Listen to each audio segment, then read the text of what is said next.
started?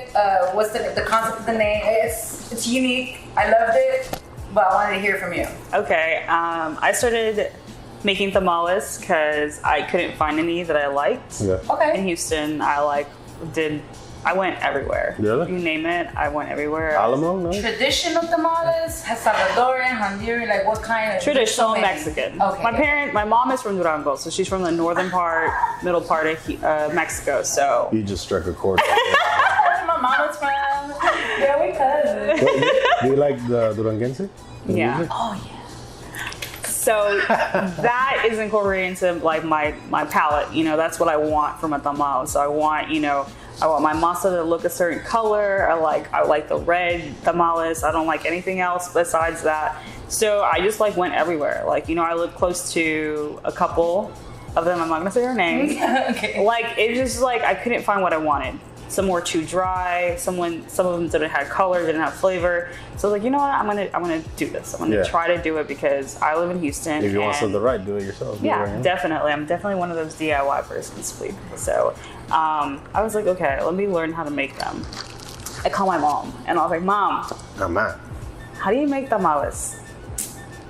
Es que le echas un poquito de esto y I was like, oh my God. There's talking no, about that too. What was it? Who were we talking With about? Jen. Yeah, and it's like there's no measuring system. It's just un poquito de esto. Yeah, there's no measuring, and I was like, okay.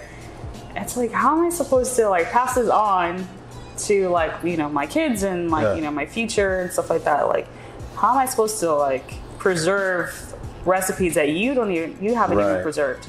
Like you're using your hand right now. I'm probably going like this and like that, and I'm like, okay, well that doesn't help me. Right. Yeah.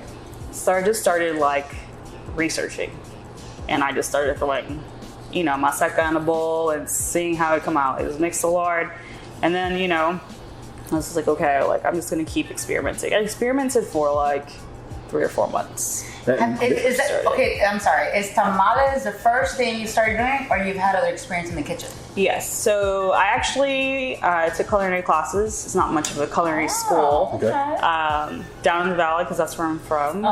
South Texas College, which is just a community college, Okay. But I remember my parents were just like not having it. They're like, "You're so smart. You could be a doctor, you could be a lawyer. Like, why are you doing this?" And I was like, okay. It's like, well, I love food. Like, I've always loved food. Like, I'm a Tamale Mami for a reason. Okay. I'm chubby, so but yeah, so I've had a lot of experience with that, but I dropped out. I'm a culinary dropout. So I was actually working for a restaurant down in the valley, and they were just like, because I was a supervisor for them. They're like, you need to finish your bachelor's so you can get on salary. And I was like, they're like, you can do exactly what you want. You can work in a kitchen and make just as much money as a lawyer would doing what you love. And I was like, okay. They're like, you can be a GM. And I was like, okay, sure. So anyway, it didn't happen. But, working for them and working in a kitchen for 5 years, definitely helped me be more organized. Like, that company is really,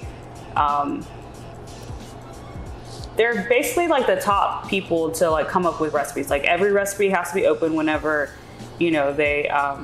whenever you're making a recipe, like a recipe, like you have to have it open on the screen. Like, they have something called Recipe Viewer, and it's like crazy, like how meticulous it is to work there as a prep person. It builds consistency. Yeah, and then it's like that consistency I always search for, because I'm just like my mom. I hate recipes. She hates recipes, and I felt like every time I followed a recipe at home, something would go wrong, and I'm just like, okay, like maybe I should just wing it every time. But then when it came to like something like tamales or menudo or any of that stuff, it's just like, it's intimidating because it's like, you are Hispanic, you're first generation.